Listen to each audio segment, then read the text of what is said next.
मतलब ये है कि अरविंद केजरीवाल के नेतृत्व पे अब सवाल उठ रहा है, क्योंकि अरविंद केजरीवाल को अपने ऊपर खुद भरोसा नहीं है कि वो जीत पाएंगे या नहीं जीत पाएंगे, और उनके जो कैंडिडेट हैं वो उनके चेहरे पे चुनाव लड़ रहे हैं। लेकिन सबसे हैरान करने वाली बात ये है कि अरविंद केजरीवाल को जो जमानत दिए हैं, जिस जमानत पे वो जेल से इस समय बाहर हैं, और ये जो चुनाव का कैंपेन कर रहे हैं, इस जमानत को देने वाले कुलदीप मित्तल, जो कि वो विधानसभा चुनाव के दावेदार थे, वो चले गए बीजेपी में। अब वो बीजेपी में चले गए तो क्या वो उस बॉन्ड को, यानी उस बेल को तोड़ देंगे जिस बेल पे केजरीवाल बाहर आए हैं? ये एक बड़ा झटका है केजरीवाल के लिए। और वो बेल तोड़े या ना तोड़े, लेकिन अगर उनके नेतृत्व पे, और ये ऐसा हुआ इसलिए है कि पिछले कुछ दिनों से अरविंद केजरीवाल का जो ऊट पटंगा बयान आ रहा था ना, उस बयान को सुनकर उनको लगा कि कैसे आदमी है ये। अरे हम सनातनी लोग हैं और ये भी सनातनी है, लेकिन कभी ये कहते हैं कि मेरी नानी कहती थी कि राम मंदिर तो भारत में बनना ही नहीं चाहिए, अयोध्या में बनना ही नहीं चाहिए। कैसे लोग हैं ये, और साथ छोड़ दिए, यानी उनके नेतृत्व पे अब भरोसा नहीं रहा। तो सवाल ये है कि अरविंद केजरीवाल क्या कहेंगे, अब क्या कहना चाहेंगे? वैसे वो यही कहेंगे कि हमें तो, या मेरे पार्टी को तो कोई फर्क नहीं पड़ता। हालांकि कुछ और लोग भी बीजेपी ज्वाइन कर ली हैं आम आदमी पार्टी को छोड़कर।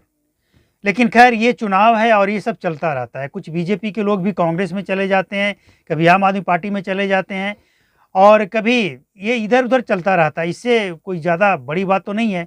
लेकिन कोई जमानत करवाया हो, समझिए कि कोई जमानत यूं ही नहीं करवाएगा, भरोसा होगा केजरीवाल के ऊपर, पूरा भरोसा होगा।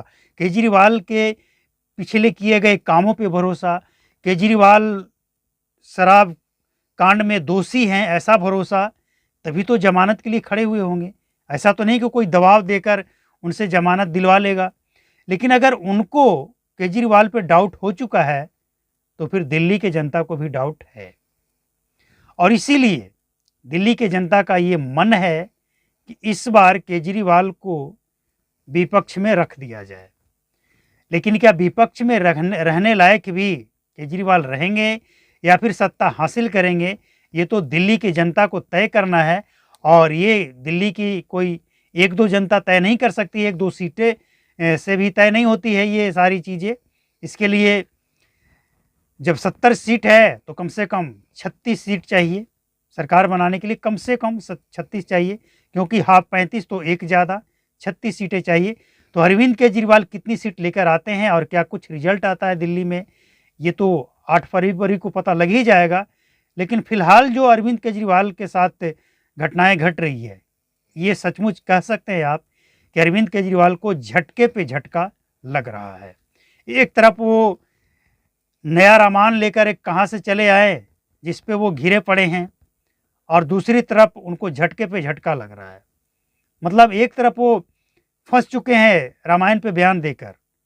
अब उनके पुराने बयान, नानी ने कही थी कि अयोध्या में राम मंदिर नहीं बनना चाहिए, सारा कुछ लोग जो बीजेपी के कुछ लोग हैं जो लोगों को याद दिला दे रहे हैं।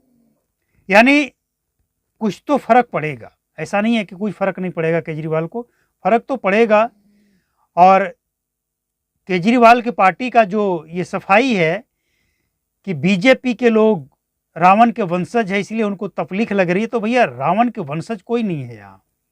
लेकिन सवाल ये नहीं है कि आपने रामायण में अपमान कर दिया रावण का। सवाल ये है कि आप जो रामायण सुना रहे हैं, ये रामायण भारत में ही नहीं पूरी दुनिया में आज पहली बार लोग सुन रहे हैं।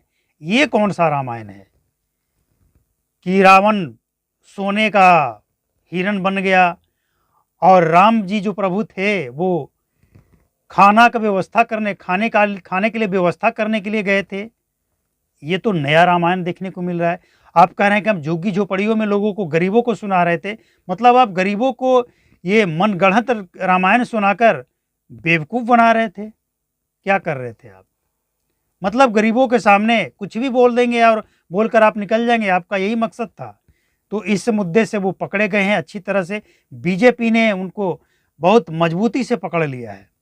इस कमजोरी को बीजेपी ने काफ़ी मजबूती से पकड़ लिया है, इसीलिए अब केजरीवाल छटपटा रहे हैं और ऊपर से ये झटके पे झटका भी लग ही रहा है।